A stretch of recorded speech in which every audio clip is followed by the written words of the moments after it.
Hi hello నమస్తే welcome to I9 media and welcome to hello doctor program కూడా. మన hello doctor program అయితే కొంచెం బ్రేక్ వచ్చింది, సారీ ఫర్ దట్.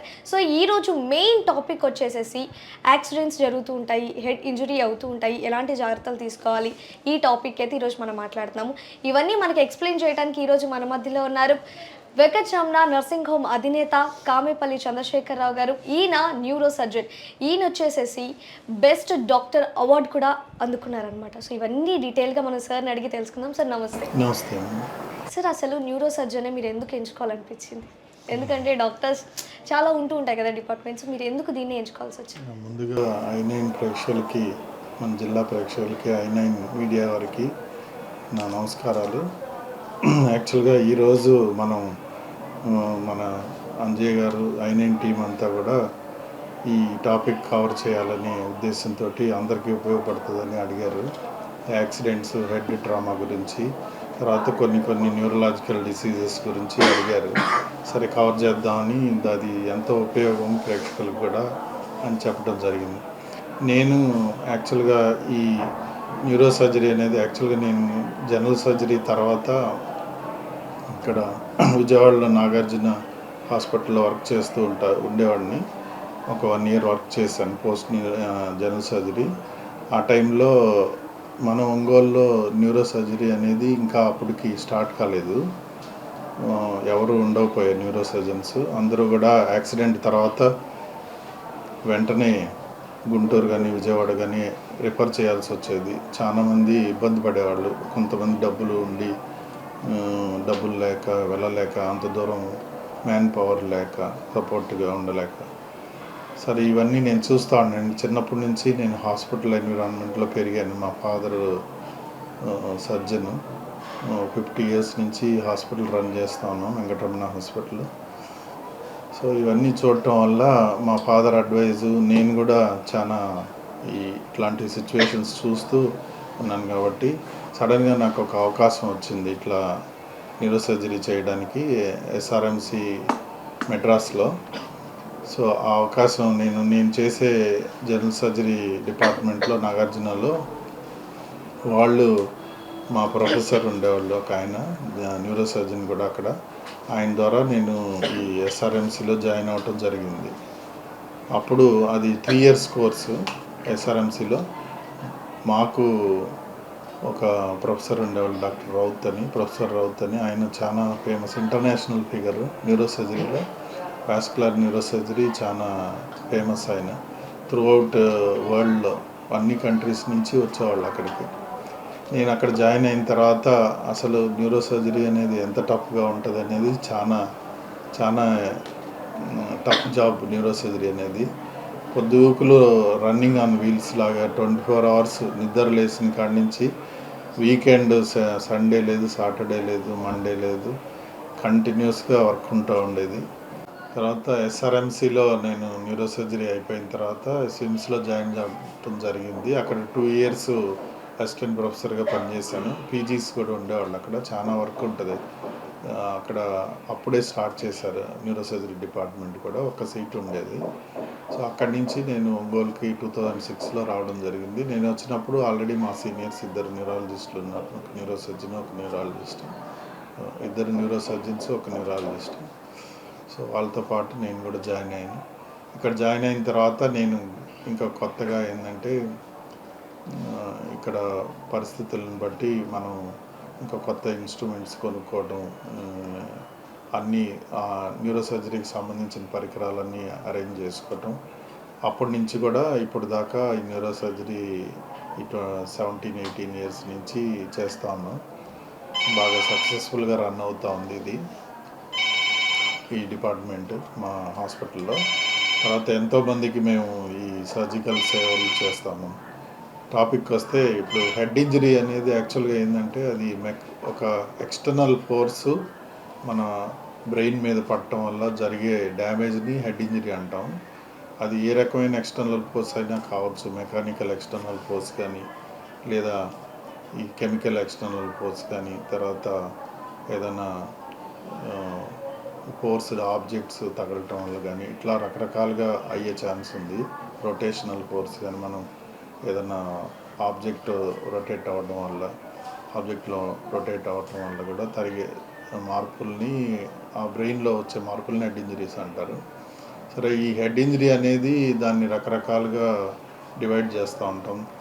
జనరల్ భాషలో ఏంటంటే mild head injury, minor, major, అట్లా మైల్డ్, మోడరేట్, సివియర్ అనేది చేస్తూ ఉంటాం. తర్వాత అదేంటంటే జనరల్గా మనం ఈ జీసీఎస్ స్కోర్ అనేది ఉంటుంది మనకి హెడ్ ఇంజరీస్లో. మామూలుగా అందరికీ కూడా 15 అనేది ఉంటుంది. ఇది eye opening, verbal, motor response అనే ఈ మూడిటి స్కోర్ని బట్టి మనం గ్రేడ్ చేస్తూ ఉంటాం అనమాట. ఈ జీసీఎస్ స్కోర్ అనేది చాలా ఇంపార్టెంట్ హెడ్ ఇంజరీస్లో. ఆ జీసీఎస్ అనేది అబౌవ్ 12-15 మధ్యలో ఉంటే మైల్డ్ హెడ్ ఇంజరీ అంటాము. తర్వాత జీసీఎస్ 10-12 మధ్యలో, 9-12 మధ్యలో ఉండేదాన్ని మోడరేట్ అంటాం. సివియర్ హెడ్ ఇంజరీ అంటే బిలో 9 ఉండే వాటిని సివియర్ హెడ్ ఇంజరీస్ అంటాం. తర్వాత మన దేశంలో చూసుకుంటే ఆల్మోస్ట్ ఈ హెడ్ ఇంజరీస్ ఏంటంటే 1.5-2 billion head injuries per year జరుగుతూ ఉంటాయి పర్ ఇయర్. దానిలో మళ్ళీ ఆల్మోస్ట్ 30% డెత్ రేట్ ఉంటుంది. ఇది యాక్చువల్గా ఏంటంటే హెడ్ ఇంజరీస్ ప్రివెంటబుల్ డెత్స్. ఇవి మనం కేర్ తీసుకుంటే వీటిని ప్రివెంట్ చేసుకునే అవకాశం ఉంటుంది. గవర్నమెంట్ కూడా ఎన్నో అవేర్నెస్ ప్రోగ్రామ్స్ చేస్తూ ఉంటారు. నేషనల్ సేఫ్టీ డే అని మన మార్చిలో చేస్తారు, నేషనల్ సేఫ్టీ వీక్స్ అని చేస్తుంటారు. అవన్నీ కూడా ఈ head injuries road traffic accidents prevent చేసే దానికి చేసే ప్రోగ్రామ్స్. అవి చాలా ఇంపార్టెంట్. ఇప్పుడు పబ్లిక్లో ఏంటంటే ఈ స్పీడ్ హైవేస్ ఇట్లా వచ్చిన తర్వాత ఆ రూల్స్ పాటించకపోవడం, హెల్మెట్స్ యూజ్ చేయకపోవడం, వీటన్నిటి వల్ల వచ్చే ప్రాబ్లమ్స్ అది మనం ప్రివెంట్ చేయగలిగే పరిస్థితి ఉంటుంది. కాబట్టి ఆ డెత్స్ని, తర్వాత డిసేబిలిటీని, అది చాలా ఇంపార్టెంట్. అది అండ్ హెడ్ ఇంజరీ అయిపోయిన తర్వాత మీరు ట్రీట్మెంట్ చేస్తున్నప్పుడు కోమాలోకి వెళ్ళే స్టేజ్ ఏమైనా ఉంటుందా సార్? అవునమ్మా, అది యాక్చువల్గా ఈ హెడ్ ఇంజరీస్ ఏంటంటే గోల్డెన్ అవర్స్ కూడా ఉంటాయి దీంట్లో. యాక్చువల్గా పడిన తర్వాత దీని కొంతసేపు అన్కాన్షియస్లో ఉండడం, మళ్ళీ నార్మల్కి వచ్చేస్తారు. ఒక్కోసారి నార్మల్కి వచ్చేసి మళ్ళీ ఒక 2-3 అవర్స్, 1 అవర్ తర్వాత సడన్గా అన్కాన్షియస్ అవ్వడం, ఫిట్స్ రావడం, ఇట్లాంటివి జరిగే అవకాశం ఉంటుంది. ఈ హెడ్ ఇంజరీస్ ఏంటంటే తల దెబ్బ తగిలిన తర్వాత బయట స్కిన్కి తగిలే దెబ్బలు కొన్ని ఉంటాయి. తర్వాత స్కల్ బోన్కి తగిలే దెబ్బలు, స్కల్ ఫ్రాక్చర్స్ ఉంటాయి. అవి ఎక్స్టర్నల్గా మనకి ఏంటంటే ఈ ఐ చుట్టూరు నల్లగా రావడం, వాటిని పెరియార్బైటల్ ఎకమోసిస్ అంటారు. తర్వాత ఇయర్ వెనకాల ఎర్రగా వస్తుంది, బ్యాటిల్ సైన్ అంటారు. లేదా ముక్కులోంచి నీరు రావటం, ఇట్లాంటి సిఎస్ఎఫ్ లీక్ అని బ్రెయిన్ ఫ్లూయిడ్ ముక్కులోంచి వస్తుంది. అది ఎందుకంటే ఈ స్కల్ బేస్లో ఉండే బోన్స్ ఫ్రాక్చర్ అవటం వల్ల డైరెక్ట్గా ఆ నీరు అనేది వస్తూ ఉంటుంది. ఇట్లాంటివన్నీ జరుగుతుంది. ఇవి కాకుండా ఏంటంటే ఇక లోపల బ్రెయిన్లో ఏంటంటే 3 లేయర్స్ ఉంటాయన్నమాట. అరక్నాయిడ్, పయామీటర్, డ్యూరామీటర్ అనేది. ఈ బోన్కి డ్యూరామీటర్కి మధ్యలో ఆ బోన్ ఫ్రాక్చర్స్ వల్ల కొంత బ్లీడింగ్ ఏర్పడే అవకాశం, దాన్ని ఎక్స్ట్రా డ్యూరల్ హెమటోమస్ అంటారు. అవి అట్లా స్థితి ఉన్నప్పుడు ఏంటంటే పేషెంట్ సడన్గా కొంచెం అన్కాన్షియస్ అయ్యి ఒక ఫ్యూ మినిట్స్ తర్వాత లేచి నార్మల్గా నడిచి వెళ్ళిపోతారు. ఆ తర్వాత అది మనం కేర్లెస్గా ఉండి ఏముందిలే అనుకుంటాం. కానీ అది 1-2 అవర్స్ తర్వాత సడన్గా అన్కాన్షియస్ అయ్యి ఇట్స్ మేజర్ ఎమర్జెన్సీ అని సడన్గా పీపుల్ డైలేట్ అవ్వడం, ఫిట్స్ రావడం, హాస్పిటల్కి తీసుకురావడం జరుగుతూ ఉంటాయి. అది అట్లా నెగ్లెక్ట్ చేయకూడదు. వన్స్ మనకి కొంచెం ఆ కన్కషన్ అనేది కొంచెం ఆ కాన్షియస్ లెవెల్ తగ్గినప్పుడు వెంటనే హాస్పిటల్కి వెళ్ళి డాక్టర్ చూపించుకోవడం మంచిది. ఒకసారి స్కాన్ చేయించుకుంటే అది నిర్ధారణ అయిపోతుంది. కొంతమందికి యాక్సిడెంట్ అయిన తర్వాత ఇంజరీ కనపడుతుంది బయటికి, బట్ ఇంటర్నల్లో బ్లీడింగ్ అనేది చాలా చూస్తూ ఉంటాం. అంటే అది మీరు ఎలా ఓన్లీ స్కానింగ్లోనే తెలిసిద్దా, లేదంటే ఎలా, లేదంటే వాళ్ళకి ఏమైనా తెలిసిద్దా, లైక్ పెయిన్ కానీ అలా లోపల ఇంటర్నల్ తెలియదు కదా సార్ మనకి? తెలుస్తుందమ్మా. జనరల్గా ఏంటంటే అసలు ఈ డ్రామా అయిన తర్వాత కాన్షియస్ లెవెల్ కొంచెం సేపు పోవడం అనేది ఒకటి. తర్వాత హెడేక్, వామిటింగ్స్, ఈ కళ్ళు తిరగటం, డిజీనెస్, బ్లరింగ్ విజన్, తర్వాత ఈ ముక్కులోంచి నీరు రావటం, ఇవన్నీ కూడా ఒక సైన్స్ అన్నమాట. ఈ కళ్ళ చుట్టూరు నల్లగా ఉండటం, చెవు వెనకాల నల్లగా ఉండటం, ఇవన్నీ కూడా డాక్టర్ని కన్సల్ట్ అయ్యి ఆ స్కాన్ ద్వారా నిర్ధారణ చేసుకోవటం మంచిది. మనం ఏదో చిన్న దెబ్బలని నెగ్లెక్ట్ చేస్తే అవి ఇట్లా చెప్పాను కదా, ఇప్పుడు ఆ ఈడిహెచ్ అనేది ఒక్కోసారి సడన్గా పెరిగిపోయి ప్రమాద పరిస్థితికి వెళ్ళే అవకాశం ఉంటుంది. ఆ ఈడిహెచ్కి వెంటనే సర్జరీ చేయాలి. వితిన్ మ్యాక్సిమం టైం తక్కువలో సర్జరీకి వెళ్ళాల్సి వస్తుంది.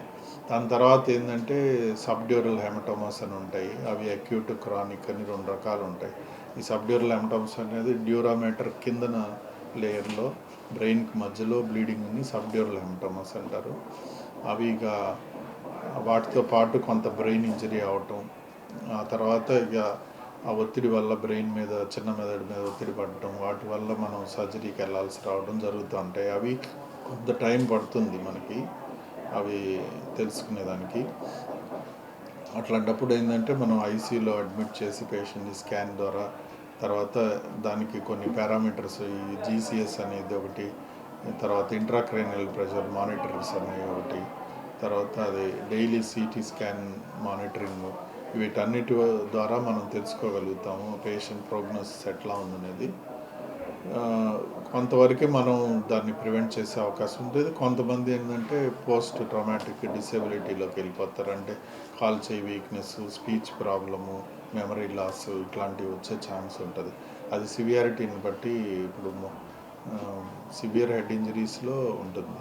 ఆ తర్వాత ఏంటంటే ట్రామాటిక్ ఎస్ఏహెచ్ అని ఉంటుంది. అంటే బ్రెయిన్ లోపల పారెన్కైమా లోపల కాకుండా ఆ బయట ఉండే స్పేస్లో ఏర్పడే అరకనాయిడ్ స్పేస్ అంటారు దాన్ని, వాటిలో ఉండే బ్లీడ్ని.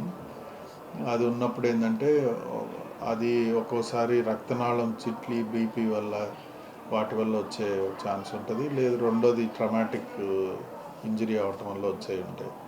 రెండిటికి ఏంటంటే మనం అబ్జర్వేషను, ఐసీయూలో అడ్మిట్ కావటం, డాక్టర్ పరిధిలో ఉండడం, తర్వాత సర్జరీ అవసరమైనప్పుడు చేయించుకోవటం చేయాల్సి వస్తుంది. అండ్ బ్రెయిన్ ట్యూమర్కి అండ్ బ్రెయిన్ స్ట్రోక్కి డిఫరెన్స్ ఏంటి సార్? బ్రెయిన్ స్ట్రోక్ అనేది ఏంటంటే మనకి ఈ ఒంట్లో రక్తనాళాలు ఉంటాయి కదా మన బాడీలో, అట్లనే మెదడుకి కూడా రక్తనాళాలు ఉంటాయి అన్నమాట. ఈ గుండె నుంచి 2 రక్తనాళాలు, పెద్ద రక్తనాళాలు మన మెడ ద్వారా పైకి వెళ్తాయి అన్నమాట. అది ఇంటర్నల్ కెరోటిడ్ ఆర్టరీస్ అంటారు. అవి మన మెదడులోకి ఒక వలయం లాగా తయారవుతుంది మెదడులో. ఆ వలయంని సర్కిల్ ఆఫ్ విల్లిస్ అంటారు. వాటి ద్వారా మన మెదడు పెరుగులాగా ఉంటుంది అన్నమాట. వాటికి రక్త ప్రసరణ వెళ్తూ ఉంటుంది. ఈ రక్త ప్రసరణలో ఎక్కడన్నా మార్పులు వచ్చి ఆ చిన్న చిన్న రక్తనాళాలు బ్లాక్ అయ్యి ఆ పార్ట్ ఆఫ్ బ్రెయిన్ డ్యామేజ్ అవ్వటం వల్ల స్ట్రోక్స్ వస్తూ ఉంటాయి మనకి. జనరల్గా ఈ మన ఫుడ్ హ్యాబిట్స్, తర్వాత ఈ ఆల్కహాల్, స్మోకింగ్, లైఫ్ స్టైల్ వల్ల ఇట్లా రకరకాలుగా వచ్చవచ్చు. తర్వాత ఈ కొలెస్ట్రాల్ పెరగడం ఒంట్లో, ఇట్లా వీటి వల్ల. ఇది కూడా మనం మన లైఫ్ స్టైల్ చేంజ్ చేసుకొని కొంత ఫుడ్ హ్యాబిట్స్ మార్చుకోవటం, తర్వాత ఈ హ్యాబిట్స్ కంట్రోల్లో పెట్టుకోవటం, వీటి వల్ల ప్రివెంట్ చేసుకునే అవకాశం ఉంటుంది. తర్వాత ఈ స్ట్రోక్ వచ్చిన తర్వాత ఏంటంటే ఇది కూడా గోల్డెన్ అవర్స్ అని ఉంటాయి. 3 అవర్స్ లోపల హాస్పిటల్కి వస్తే ఈ కొన్ని రకాల ఇంజెక్షన్ల ద్వారా ఆ బ్లడ్ క్లాట్స్ని కరిగించే అవకాశం ఉంటుంది. ఇప్పుడు లేటెస్ట్గా ఏంటంటే థ్రాంబెక్టమీలు, థ్రాంబోలైసిస్, ఇంట్రాఆర్టరీయల్ థ్రాంబోలైసిస్లు అని చేస్తున్నారు. అవి డైరెక్ట్గా మెదడులో ఎక్కడైతే బ్లడ్ క్లాట్స్ ఉంటాయో వాటిని కరిగించే అవకాశం ఉంటుంది. ఇంకా అది మనకి ఇక్కడ మన ఒంగోలు లాంటి ప్లేస్లో రాలేదు. మనకేంటంటే ఈ ట్రీట్మెంట్ ద్వారా కరిగించటం కొంత పెరిగితే అప్పుడు దాన్ని అది మనం ఒక్కొక్కసారి ట్రీట్మెంట్ ఇస్తున్నా కూడా పెరిగే అవకాశం ఉంటుంది. ఆ పెరిగినప్పుడు ఏంటంటే సర్జికల్గా దాన్ని డీకంప్రెషన్ అని చేస్తాం, ఆ ఒత్తిడి తగ్గించేదానికి మెదడు మీద. ఆ తర్వాత ఫిజియోథెరపీ ఇక రకరకాలుగా ట్రీట్మెంట్ ఈ యాంటీప్లేట్లెట్ డ్రగ్స్ కంటిన్యూ చేయటం చేసుకుంటూ ఉండాలి. దాన్నే స్ట్రోక్ అంటారు. మెదడులో ఉండే గడ్డలు ఏంటంటే రకరకాలు ఉంటాయి. బినైన్ ట్యూమర్స్, మ్యాలిగ్నెంట్ ట్యూమర్స్ అని ఉంటాయి. అవి బినైన్ అంటే మనం మంచి గడ్డలు అని చెప్పుకుంటాము. ఈ మ్యాలిగ్నెన్సీ కూడా కొన్ని రకాలు, అంటే సివియర్ మ్యాలిగ్నెన్సీలో ఉంటాయి, తర్వాత మైల్డ్గా ఉండేవి ఉంటాయి కొంత. వాటిని బట్టి మన లైఫ్ స్పాన్ ఉంటుంది అనమాట. జనరల్గా సివియర్ మ్యాలిగ్నెన్సీ అంటే హై గ్రేడ్ మ్యాలిగ్నెన్సీ అంటాం మా భాషలో. ఈ హై గ్రేడ్ మ్యాలిగ్నెన్సీ ఏంటంటే 6 months, 1 year అట్లా చెప్తూ ఉంటాం. అంటే ఆ టైప్ ఆఫ్ ట్యూమర్ని బట్టి చెప్తాం. అది కూడా ఏంటంటే ఇప్పుడు మనకి ఈ క్యాన్సర్ గడ్డలు తలలో వస్తే తల డాక్టర్ దగ్గరే వెళ్ళాలి. మనం వెళ్ళి ఒకసారి చూపించుకొని అవి అవసరమైతే దానికి సర్జరీ చేయించుకున్న తర్వాత మనం మళ్ళీ ఆంకాలజిస్ట్ దగ్గరికి వెళ్ళి దానికి ఏదైతే కీమోథెరపీ కానీ ఈ రేడియేషన్ కానీ అవసరమో వాళ్ళు అడ్వైస్ చేస్తారు, దాని ప్రకారం పోవచ్చు.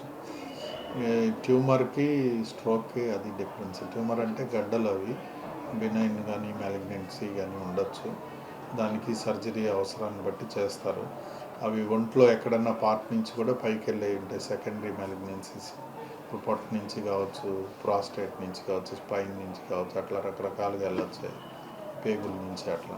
అండ్ చాలామంది చూసుకున్నట్లయితే ఈ లైఫ్ స్టైల్ కావచ్చు, తీసుకున్న ఫుడ్ కావచ్చు, దీని ప్రకారం చాలామంది చేతిలో తిమ్ములు రావటం, కళ్ళు అదరటం ఇలా ఉంటాయి. కొంతమంది శకునానికి అని అంటారు, అది అసలు ఎంతవరకు నిజం? అంటే అవేమి కాదమ్మా. చేతులు తిమ్మెర్లు, కాళ్ళు తిమ్మెర్లు ఇవి జనరల్గా మనం డయాబెటీస్, B12 డెఫిషియన్సీలో వచ్చే మార్పులు అవి ఇక మనం డాక్టర్ని కానీ క్రానిక్ డయాబెటీస్లో ఇది మనం చూసే పరిణామం. ఇక జనరల్గా న్యూరాలజిస్ట్ని కలవడం, వాళ్ళ ద్వారా కొంత పరీక్షలు ఉంటాయి, నర్వ్ కండక్షన్ స్టడీస్ అనేవి, అవి చేయించుకొని ఎంత సివియర్గా ఉందో దాన్ని బట్టి మనం ట్రీట్మెంట్ తీసుకోవాల్సి వస్తుంది వాటికి. ఇప్పుడు లోకల్ అప్లికేషన్ ఆయింట్మెంట్స్ వచ్చినాయి, తర్వాత ట్యాబ్లెట్స్, ఈ గాబాపెంటిన్ అని, నార్ట్రిప్లిన్ అని, ఇట్లా రకరకాల ట్యాబ్లెట్స్ ఉన్నాయి. వాటి ద్వారా మనం దాన్ని తగ్గించుకునే అవకాశం ఉంటుంది, అట్లా చేసుకోవచ్చు. అండ్ మన హాస్పిటల్లో ఈ B12 డెఫిషియన్సీ ద్వారా వచ్చే ఏంటంటే అవి మనం రీప్లేస్మెంట్ థెరపీ తీసుకోవాలి, ఇంజెక్షన్స్ ద్వారా కానీ ఫుడ్ ద్వారా కానీ. అవి మనం ఆ రీప్లేస్మెంట్ థెరపీతో కవర్ చేసుకోవచ్చు. ఓకే, సో ఇంకా శకునాలు ఇలాంటివన్నీ అట్లాంటి ఓకే. అండ్ మన హాస్పిటల్లో ఎమర్జెన్సీగా వచ్చినప్పుడు ఎలాంటి కేర్ ఉంటుంది సార్? అంటే అడ్వాన్స్ టెక్నాలజీ మన హాస్పిటల్లో యాక్చువల్గా మేము ఇక్కడ 2 న్యూరోసర్జన్స్ ఉన్నాం, రౌండ్ ద క్లాక్ ఉంటాము, 2 అనస్థెటిస్టులు ఉన్నాము. వెంటనే మనం హాస్పిటల్ ఈఆర్కి రాగానే ఒక ఎమర్జెన్సీ టెక్నీషియన్ ఉన్నారు, సో డ్యూటీ డాక్టర్స్ ఉంటారు. వాళ్ళ ద్వారా మనం పేషెంట్ని ఒకసారి హిస్టరీ తీసుకొని తర్వాత స్కాన్ అది అవసరం అయితే. ఇప్పుడు యాక్చువల్గా ఈ ట్రామాస్ ఏంటంటే మల్టీ ట్రామాస్ అయిపోయినాయి. అంటే రోడ్ ట్రాఫిక్ యాక్సిడెంట్స్ ఇప్పుడు హై వెలాసిటీ తోటి ఉన్నాయి. సో ఈ హై వెలాసిటీ ఇంజరీస్ ఏంటంటే మల్టిపుల్ ఇంజరీస్ ఉంటాయి, ఒక హెడ్ ఇంజరీయే కాదు, నెక్, తర్వాత ఈ చెస్ట్ ఇంజరీస్, అబ్డమన్ ఇంజరీస్, ఇట్లా రకరకాలుగా ప్రజెంట్ అవుతూ ఉంటారు. అన్నీ ఉండేవి కూడా ఉంటాయి.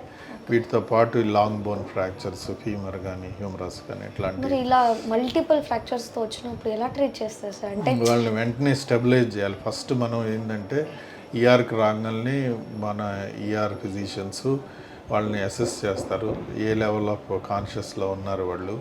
వాళ్ళకి ఏంటంటే ఫస్ట్ ఎయిర్వే బ్రీతింగ్ సర్క్యులేషన్ అని ఏబీసీ ఉంటుంది అనమాట. ఎయిర్వే ప్రివెంట్ చేయాలి, బ్రీతింగ్ సరిగా ఉందో లేదో చూడాలి, ఐవి ఫ్లూయిడ్స్ పెట్టి బీపీ అది జాగ్రత్తగా చూసుకోవాలి. తర్వాత ఇన్వెస్టిగేషన్ అంటే ఏ పార్ట్లో ఎక్కడ డ్యామేజ్ ఉంది ఎక్స్టర్నల్గా చెక్ చేసుకోవాలి. అప్పుడు ఏంటంటే ఈ హెడ్ ఇంజరీతో పాటు జనరల్గా ఏంటంటే మనకి స్పైనల్ ఇంజరీస్ కూడా ఉంటాయి. వాళ్ళు ఇప్పుడు రోడ్ ట్రాఫిక్ యాక్సిడెంట్స్, తర్వాత పైనుంచి జారిపడటం ఇట్లాంటివి జరిగినప్పుడు ఏంటంటే స్పైనల్ ఇంజరీస్ కూడా వస్తాయి. సో వాళ్ళని షిఫ్ట్ చేసేటప్పుడు కూడా మనం జాగ్రత్తగా కదలకుండా బోర్డులో ఫిక్స్ చేసి షిఫ్ట్ చేసుకోవాలన్నమాట. ఆ స్పైనల్ ఇంజరీస్ వల్ల ఇన్స్టెబిలిటీ ఉండి వెన్నుపూస నరానికి ఒత్తిడి ఉంటుంది అనమాట. అవి డ్యామేజ్ కాకుండా దానికి జాగ్రత్తగా చేసి వాళ్ళకి ట్రైనింగ్ ఉంటుందమ్మా. మా స్టాఫ్ అందరికి కూడా ఎవ్రీ ఇయర్ ఒక 2 సెషన్స్ ఉంటాయి, బేసిక్ లైఫ్ సపోర్ట్ అంటారు, BLS. దాని ద్వారా ట్రైనింగ్ ఇస్తాం వాళ్ళకి. అట్లా తర్వాత వీళ్ళు అక్కడి నుంచి స్టెబిలైజ్ అయిన తర్వాత నెక్స్ట్ స్టెప్ ఇన్వెస్టిగేషన్స్, ఏమేమి ప్రాబ్లమ్స్ ఉన్నాయి, పొట్టలో ఏమైనా తగిలిందా, లేకపోతే ఎక్స్రేస్, సిటీ స్కాన్లు, వీటి ద్వారా నిర్ధారణ చేసుకొని పేషెంట్స్కి ఎక్స్ప్లెయిన్ చేసి తర్వాత ఐసీలోకి వెళ్ళడం జరుగుతుంది. ఆ తర్వాత ఏంటంటే ఇక అవసరమైన ట్రీట్మెంట్, అది సర్జరీ ఏదైనా అవసరమైతే దాని కింద చేసుకో. ఇప్పుడు ఆరోగ్యశ్రీ కింద వచ్చేసింది కాబట్టి చాలా వరకు ఆరోగ్యశ్రీ కింద కవర్ అవుతాయి. సర్జికల్ ట్రీట్మెంట్ అంతా కూడా ఆరోగ్యశ్రీ కింద కవర్ అయిపోతుంది. సో వాళ్ళకి కూడా బర్డెన్ ఉండదు. యాక్చువల్గా ఈ basic life support, advanced life support, తర్వాత అవి చాలా రిక్వైర్డ్ హాస్పిటల్స్కి ఇప్పుడు. అవి కనుక మనం కింద లెవెల్లో అంటే నర్సింగ్ స్టాఫ్ కానీ జూనియర్ డాక్టర్స్ కానీ వాళ్ళకి అందించగలిగితే మనకి కేర్ చాలా బాగుంటుంది, పేషెంట్ కేర్ కానీ చాలా బాగుంటుంది. కొంతవరకు మనం పేషెంట్స్ని తొందరగా బయట వేయగలుగుతాం. ఇమీడియట్గా సర్జరీలకి తీసుకెళ్ళగలిగే అవకాశం కూడా ఉంటుంది. అది అండ్ ఇప్పుడు యాక్సిడెంట్స్ అయితే మన చేతిలో ఉండేది మనం ఆపగలం, మనకు వచ్చే డిజీస్ని అయితే మనం ఆపలేము అనమాట. సో అలాంటి వాళ్ళకి, డ్రైవింగ్ చేసే వాళ్ళకి మీరు ఇచ్చే సజెషన్స్ ఏంటి సార్? అంటే ఫస్ట్ థింగ్ ఏంటంటే మన ఇండియాలో కొంత నెగ్లెక్ట్ చేస్తాం. యాక్చువల్గా మనం పాటించం, ఈ సేఫ్టీ రూల్స్ పాటించను. ఫస్ట్ మనం బైక్ ఎక్కినా సరే, తర్వాత కార్ ఎక్కినా వెంటనే, కార్ అయితే seat belt compulsory, 2 front back seat belts పెట్టుకోవాలి. మనం ఇక్కడి నుంచి 2 కిలోమీటర్స్ వెళ్తున్నాము, 5 కిలోమీటర్స్ వెళ్తున్నాము అని నెగ్లెక్ట్ చేస్తుంటాము. అట్లాంటివి చేయకూడదు. Any moment is accident is preventable ఇది. సో మన చేతుల్లో ఉంది కాబట్టి ఇట్స్ ఆల్వేస్ అడ్వైజబుల్ టు అదే ఫాలో ద రూల్స్ అనమాట. తర్వాత హెల్మెట్ చాలా ఇంపార్టెంట్. హెల్మెట్ ద్వారా మనం చాలా ప్రివెంట్ చేసుకోవచ్చు ఈ హెడ్ ఇంజరీస్ అనేవి. నేను ఎంతోమందిని చూశాను హెల్మెట్ ద్వారా వాళ్ళ లైఫ్ మళ్ళీ సేవ్ అయిన ఇన్సిడెంట్స్. సో అవి నెగ్లెక్ట్ చేస్తుంటాం. అదే ఫారిన్ కంట్రీస్లో అయితే వాళ్ళు స్ట్రిక్ట్గా ఉంటారు కాబట్టి ట్రాఫిక్ రూల్స్ స్ట్రిక్ట్గా ఉంటాయి. సో వాళ్ళ కంట్రీస్లో, ఇప్పుడు యుఎస్ లాంటి కంట్రీలో అంత స్ట్రిక్ట్గా ట్రాఫిక్ రూల్స్ ఫాలో అయ్యే వాళ్ళకి ఆల్మోస్ట్ 2 మిలియన్ 2.5 మిలియన్ ఇది రోడ్ ట్రాఫిక్ యాక్సిడెంట్స్ జరుగుతూ ఉంటాయి పర్ ఇయర్. అప్పుడు మన ఇండియాలో సార్? అవును, ఇంకా ఎక్కువగానే ఉంటాయి. ఓకే. బట్ రికార్డెడ్గా ఏంటంటే మనకు కూడా 1.5 to 2.5 మిలియన్ జరుగుతున్నాయి. Oh my God. డిజీస్తో చనిపోకుండా యాక్సిడెంట్ అయ్యి ఇలా ఆల్మోస్ట్ 1 మిలియన్ డెత్స్ ఉంటాయి అంటారు ఓకే రికార్డెడ్గా. సో అవన్నీ ప్రివెంటబుల్లే కదా. చాలా వరకు మనం అంటే మనం కేర్ తీసుకుంటే ప్రివెంట్ చేసుకునే పరిస్థితి ఉంటుంది.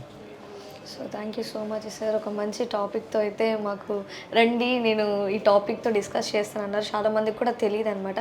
సో మీరు కూడా విన్నారు కదా డాక్టర్ గారు ఏం చెప్పారు. సో మనకి అనారోగ్యం ఏదైనా వచ్చినప్పుడు అది మన చేతిలో ఉండదు, కానీ ఏదైనా యాక్సిడెంట్ అయితే మాత్రం కన్ఫామ్గా అది మన చేతిలోనే ఉండేది. సో ప్రతి ఒక్కరు కూడా ట్రాఫిక్ రూల్స్ని పాటించండి, హెల్మెట్ని ధరించండి, కార్లో వెళ్ళే వాళ్ళైతే సీట్ బెల్ట్ని కంపల్సరీగా వేసుకోండి. అండ్ మా i9 మీడియా తరఫున సార్ మీకు ఒక చిన్న గిఫ్ట్. Thank you.